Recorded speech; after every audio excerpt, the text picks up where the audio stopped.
اس کہانی کو آخر تک ضرور سنیے گا اور چینل کو ضرور سبسکرائب کیجیے گا۔ صدف کے بابا نے 2 شادیاں کی تھی۔ پہلی بیوی سے 7 بیٹیاں تھی۔ بابا کو بیٹا چاہیے تھا، اس لیے انہوں نے دوسری شادی کر لی اور دوسری بیوی سے 2 بیٹے اللہ نے دیے۔ پھر ساری محبت دوسری بیوی کے لیے ہو گئی۔ پہلی بیوی اور بچوں کو اگنور کرنے لگے۔ بیٹیوں کو کہہ دیا اپنا اپنا جہیز خود بنانا ہے، جب بنا لو تو بیاہ دوں گا۔ ہر دوسرے دن گھر میں بھوک افلاس کی وجہ سے جھگڑا ہوتا۔ بابا ماں کو مارتے، گالیاں دیتے۔ پھر بڑی بہنوں کی ایک ایک کر کے شادی ہو گئی۔ صدف بہت حساس تھی، وہ چھوٹی چھوٹی بات پہ رونے لگتی۔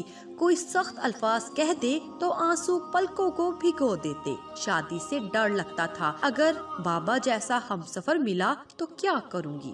بہت سمجھدار تھی لیکن معصوم سی۔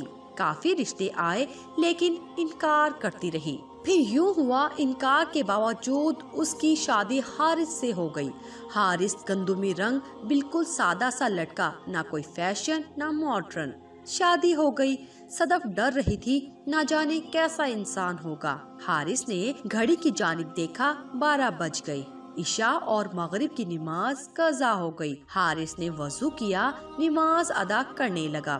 صدف دیکھ رہی تھی، نماز پڑھتے ہوئے کتنا پیارا لگتا ہے، ماشاءاللہ۔ نماز پڑھنے کے بعد پاس آیا، صدف یہ گھر آپ کا ہے، آپ اس گھر کی اور میری ذمہ داری ہے۔ میں نہ تو یہ کہوں گا میری عزت کا خیال رکھنا اور نہ کوئی نصیحت کروں گا، میں بس اتنا کہوں گا، جس عورت نے گناہ کرنا ہوتا ہے وہ باحجاب با پردہ ہو کر لاکھوں پابندیوں کے باوجود بھی گناہ کر گزرتی ہے، اور جس عورت نے عزت کا پاس رکھنا ہوتا ہے وہ سرے بازار بھی ہو تو وہ خود کو گناہ سے پاک رکھتی ہے۔ عورت کبھی پابندیوں کی غلام نہیں ہوتی۔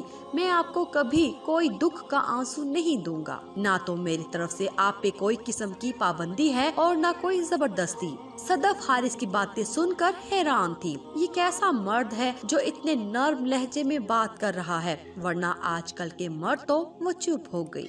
خیر، زندگی کے دن گزرنے لگے۔ حارث کو تنخواہ ملی، آدھی تنخواہ امی ابو کو دی اور آدھی لا کر صدف کے ہاتھ پہ رکھی۔ صدف میری جان، یہ 15,000 روپے ہیں، یہ تمہارے ہیں، جیسے چاہو استعمال کرو۔ صدف پیار سے بولی، حارث میں نے پیسے کیا کرنے ہیں، میرے سارے اخراجات تو آپ پورے کر دیتے ہیں۔ حارث مسکرایا، میری جان یہ آپ کا حق ہے۔